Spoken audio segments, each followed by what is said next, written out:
Hello दोस्तों, कैसे हैं आप लोग। आशा करता हूँ सब लोग बढ़िया होंगे। तो दोस्तों, आज एक नए टॉपिक के साथ में डिस्कशन करते हैं जो कि एग्जाम के माध्यम से बहुत ज्यादा इंपॉर्टेंट है।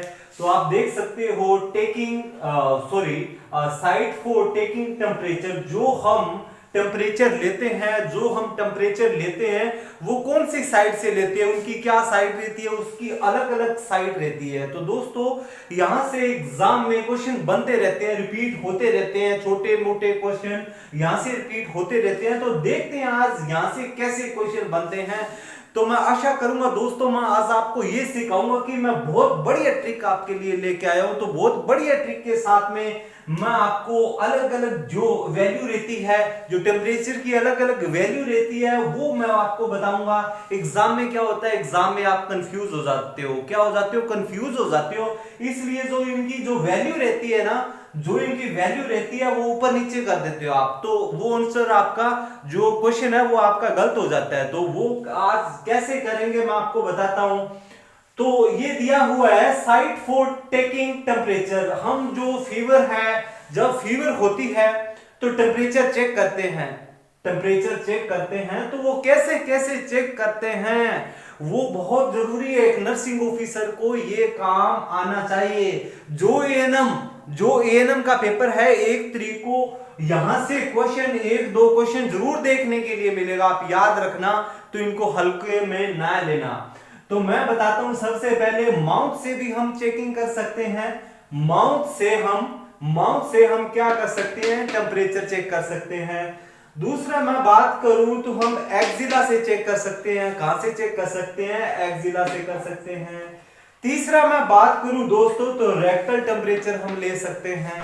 चौथा मैं बात करूं तो एयर से भी हम टेम्परेचर ले सकते हैं। कान से हम टेम्परेचर ले सकते हैं। तो 4 साइड है जहां से कि हम टेम्परेचर ले सकते हैं। तो याद रखना, पहली साइड कौन सी हुई? पहली सर माउथ हुई। दूसरी कौन सी हुई? दूसरी एक्जिला हुई। तीसरी कौन सी हुई? तीसरी भाई साहब रेक्टल हुई।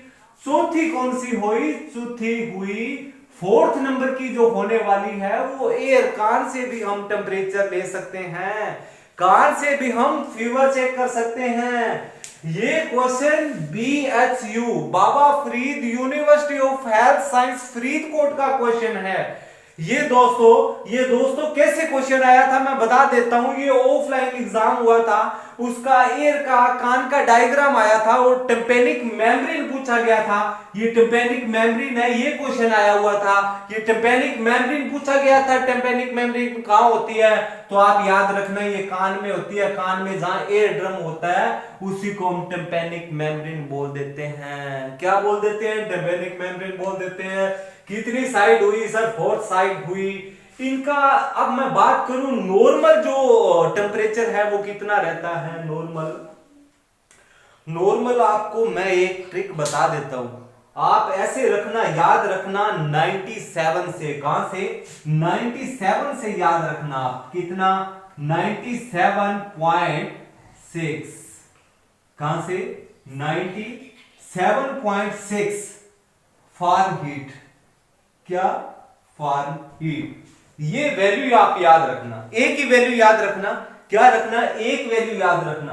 तीनों की जरूरत नहीं है, तीनों की जरूरत नहीं है। रेक्टल का टेम्परेचर क्या होगा, माउथ का क्या होगा, एक्जिला का क्या होगा, तीनों की दोस्तों जरूरत नहीं है। आपको सिर्फ एक वैल्यू याद रखना है। क्या? एक वैल्यू याद रखना है। वो कौन सी? 97.6। क्या? 97.6 वैल्यू याद रखना है। अगर पूछ रहे एक्जिला का जो टेम्परेचर होता है वो कितना होता है, तो वो राइट ये वैल्यू याद रखना। ये जो वैल्यू होती है ये एनक्लेक्स बुक की है। ये वैल्यू है, ये एनक्लेक्स बुक की है। हो सकता है कोई बुक में 6 की जगह 4 हो, 7 हो, तो ये राइट ऑप्शन नहीं है। तो राइट जो वैल्यू है वो 97.6 है।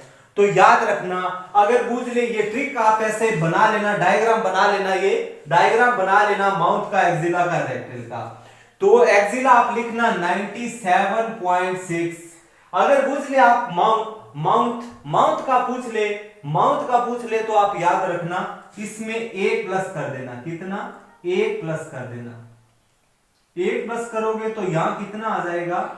यहां आ जाएगा 98.6 फारेनहीट। कितना 98.6 फारेनहीट। एक ही ट्रिक से आपके तीनों क्वेश्चन सॉल्व हो जाएंगे। अगर पूछ ले ये भाई साहब रेक्टल टेम्परेचर कितना होता है, तो बता देते हैं रेक्टल टेम्परेचर कितना होता है।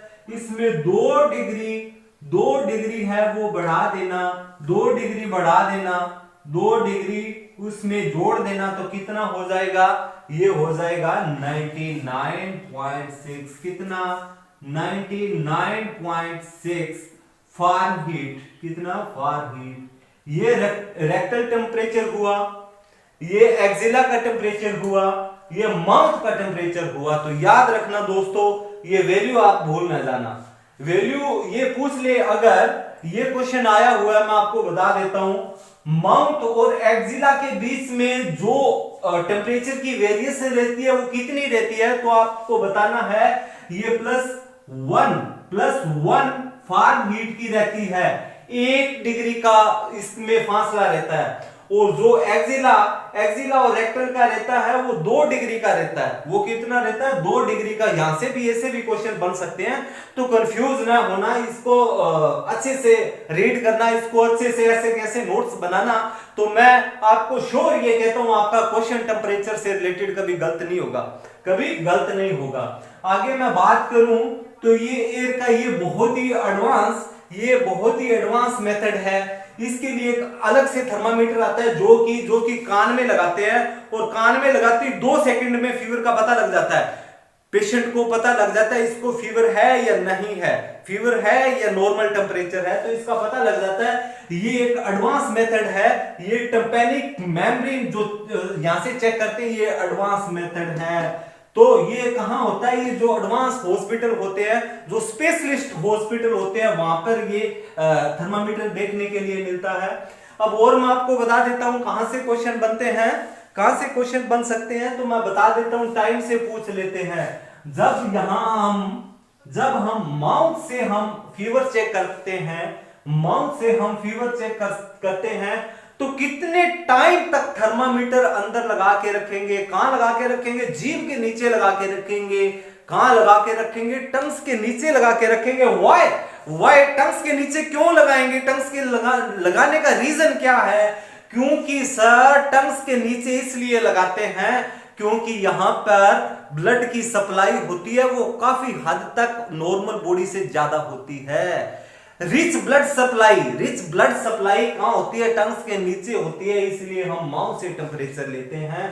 तो इसका जो टाइम रहता है सर 2 से 3 मिनट, 2 to 3 मिनट,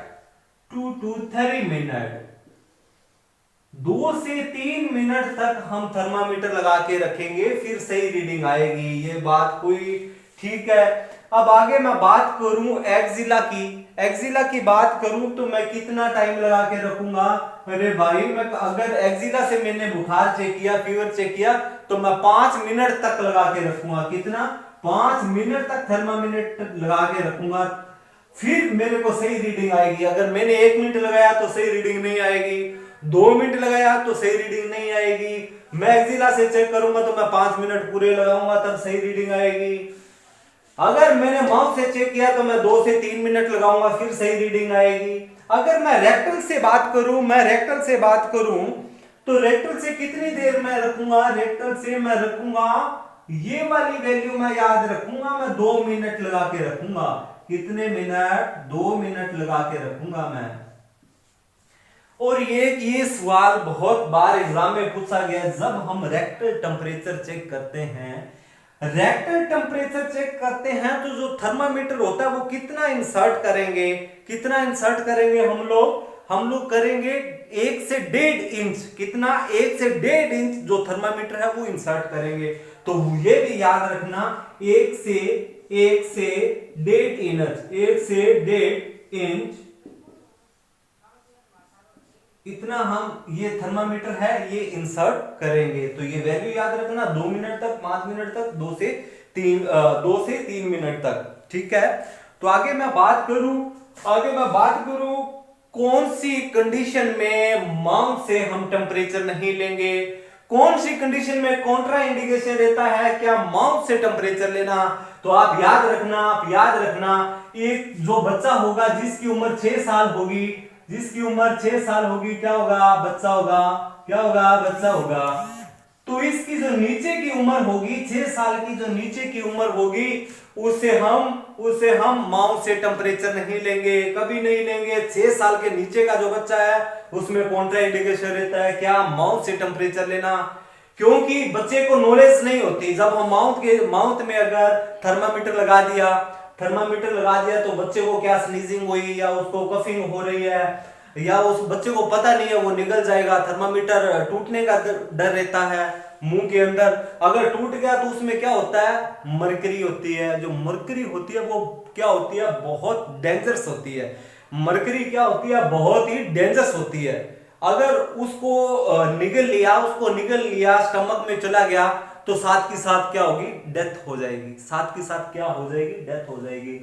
एक और क्वेश्चन बताता हूं, अगर आप थर्मामीटर से फीवर चेक कर रहे हो, थर्मामीटर टूट गया, थर्मामीटर क्या हो गया, टूट गया, वो फ्लोर पे नीचे गिर गया, तो क्या हुआ, उसकी मरकरी है वो नीचे गिर गई और वो अलग अलग पार्ट में डिवाइड हो गई।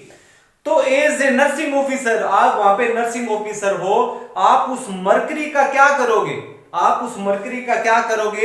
तो आपको बताना है, सर हम उस मरकरी को कोई हार्ड पेपर लेके उसको कलेक्ट करेंगे और उसको सील कर देंगे और रिपोर्ट करेंगे। बायोमेडिकल जो वेस्ट होता है उनको रिपोर्ट करेंगे, वो लेके जाएंगे, उसको सील करेंगे।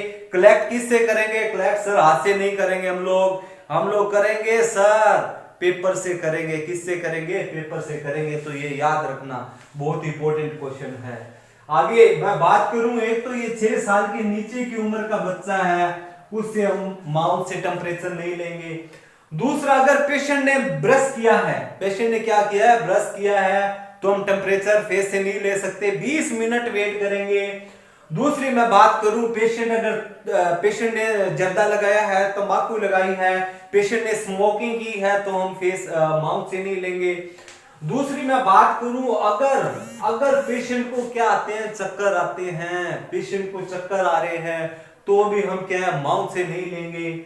अगर पेशेंट को, और मैं बात करूं, अगर पेशेंट को कोई डेंटल प्रॉब्लम है, तो भी हम माउथ से टेम्परेचर नहीं लेंगे। ये तो होगी कॉन्ट्रा इंडिकेशन साइट हो गई। क्या होगी, कॉन्ट्रा इंडिकेशन साइट हो गई।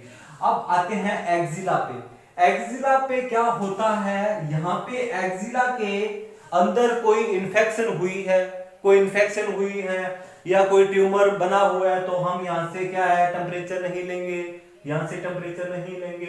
अब आगे आ जाते हैं रेक्टल की। मैं आपको दोस्तों बताता हूं, रेक्टल की बात करते हैं, तो रेक्टल के अंदर सबसे खूबसूरत जो क्वेश्चन बनेगा, वो क्या बनेगा, आप सोचो, वो मोस्ट रिलायबल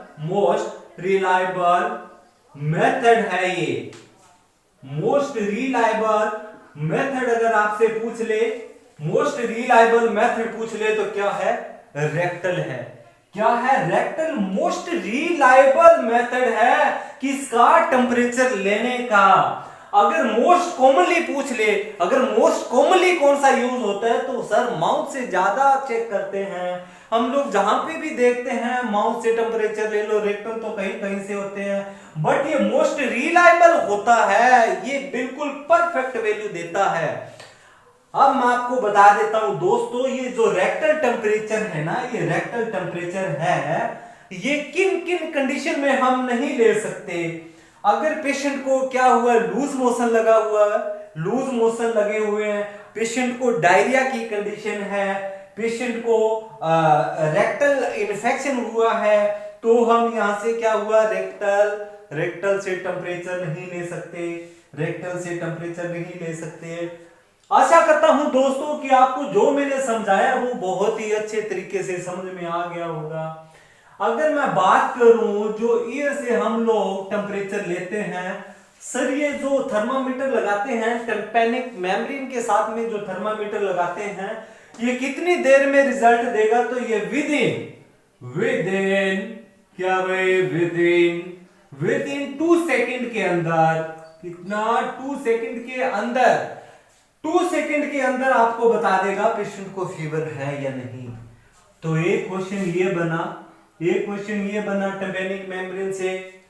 दूसरा क्वेश्चन बन सकता है, हम जब हमारे को टेम्परेचर लेना है तो कौन कौन सी साइड से हम टेम्परेचर ले सकते हैं। जैसे ऑप्शन में नंबर 1 दे दिया माउथ दे दिया, बी में दे दिया एक्सिला दे दिया, सी में एयर दे दिया,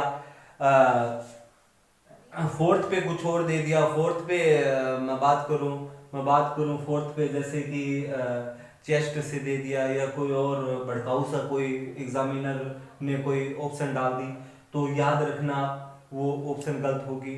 हम 4 तरीके से चेक कर सकते हैं, और एक जो एडवांस मेथड चला है वो 4 हेड से हम चेक कर सकते हैं। 4 हेड से चेक कर सकते हैं डिजिटल थर्मामीटर के साथ में, उसको डिजिटल थर्मामीटर बोलते हैं। वही 2 सेकंड में क्या है, 2 सेकंड में फीवर बताएगा। जब कोरोना वायरस का ये फीवर चेक करते हैं तो वो 4 हेड से ऐसे लगाते हैं, तो वो क्या हुआ, वो डिजिटल वाला थर्मामीटर है, वो एडवांस लेवल का थर्मामीटर है। तो आगे मैं बात करूं, एक क्वेश्चन क्या बना, एक क्वेश्चन सर रीडिंग से बना, दूसरा सर बना टाइम से क्वेश्चन बना, कितना टाइम से बना। तो तीसरा क्वेश्चन बना भाई साहब, तीसरा बना कौन कौन सी साइड कॉन्ट्रा इंडिकेशन है वहां से बना। तो मैंने आपको बता दिया, अगर पेशेंट ने क्या है, ब्रश किया है, पेशेंट ने क्या है, स्मोकिंग की है, पेशेंट क्या है 6 साल से छोटा है, पेशेंट बच्चा है, अगर पेशेंट डेंटल की कोई प्रॉब्लम है, या कोई माउथ में कोई इन्फेक्शन हुआ है, तो हम फीवर यहाँ से चेक नहीं लेंगे, हम एक्सिला से ले लेंगे। हमारे पास और भी साइट है, एक्सिला से ले लेंगे, रेक्टल से ले लेंगे। अगर मैं बात करूं, फिर एग्जामिनर ने पूछ लिया एक्सिला पे क्वेश्चन पूछ लिया, कहां से पूछ लिया, एक्सिला से क्वेश्चन पूछ लिया। उसने क्या पूछा, रीडिंग पूछ ली, एक्सिला से नॉर्मल रीडिंग कितनी होती है, तो आप बताओगे भैया इसकी 97.6 होती है। कितनी होती है, 97.6 होती है। अगर एग्जामिनर ने पूछ लिया थोड़ा सा और एडवांस पूछ लिया, उसने पूछ लिया टाइम ड्यूरेशन मेरे को बताओ, तो टाइम हम ड्यूरेशन 5 मिनट लगाएंगे, 5 मिनट लगा के रखेंगे। अगर उसने पूछ लिया फिर थोड़ा वो नीचे आ गया, फिर और आपको उलझाने की कोशिश की, तो वो रेक्टल से पूछेगा, एग्जामिनर रेक्टल से पूछेगा। रेक्टल से क्या हुआ, वो वैल्यू पूछ लेगा, तो आप बता दोगे आप बड़े शातिर दिमाग के हो। तो इसमें जो एक्सिला की वैल्यू है उसमें 2 है, वो प्लस करेंगे तो क्या हुआ, 99.6 आ गया। अरे भाई क्या आ गया, 99.6 आ गया। अगर एग्जामिनर ने उस और पूछा तो मैं 2 मिनट वो थर्मामीटर है वो लगा के रखूंगा। आप कैसे भी क्वेश्चन बना लो, इसमें से मैं उलझने वाला नहीं हूं। अगर आप मल्टीपल ऑब्जेक्टिव टाइप क्वेश्चन बना लो फिर भी मैं इसका आंसर दे दूंगा, मैं इतना श्योर हूं। एग्जामिनर ने पूछ लिया मोस्ट रिलायबल मेथड कौन सा होता है, तो मैं बता दूंगा रेक्टल मेथड होता है। कौन सा, रेक्टल मेथड होता है। ये बहुत इंपॉर्टेंट क्वेश्चन है मेरे दोस्तों, याद रखना, इसको भूल ना जाना। इसको भूल गए तो सब कुछ भूल गए, तो याद रखना, ये याद रखना। अब मैं आपको बताता हूं थर्मामीटर के बारे में, क्या बताता हूं थर्मामीटर के बारे में दोस्तों बताता हूं। तो हाँ होल्ड रखना भाई 2 मिनट। थर्मामीटर जो है, थर्मामीटर के बारे में मैं बताता हूं आपको। थर्मामीटर होता है हाँ, थर्मामीटर एक ये हुआ और एक ये हुआ। क्या हुआ, एक ये हुआ, ये सेल्सियस की रीडिंग दिखाता है, ये फारेनहीट की रीडिंग दिखाता है। ये एम्स का क्वेश्चन यहां से बनता है, एम्स का क्वेश्चन बनता है। ये जो इसकी वैल्यू रहती है 35 टू 43। याद रखना ये वैल्यू बहुत इंपॉर्टेंट है, ये वैल्यू है, ये बहुत इंपॉर्टेंट है। अगर आपसे पूछ ले जो थर्मामीटर के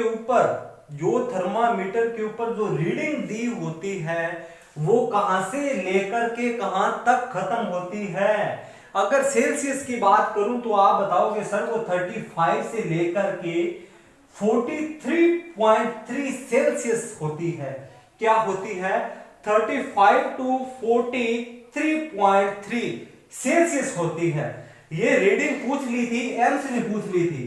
किसने पूछी हुई है? ये एम्स ने पूछी हुई है। किसने? एम्स ने पूछी हुई है।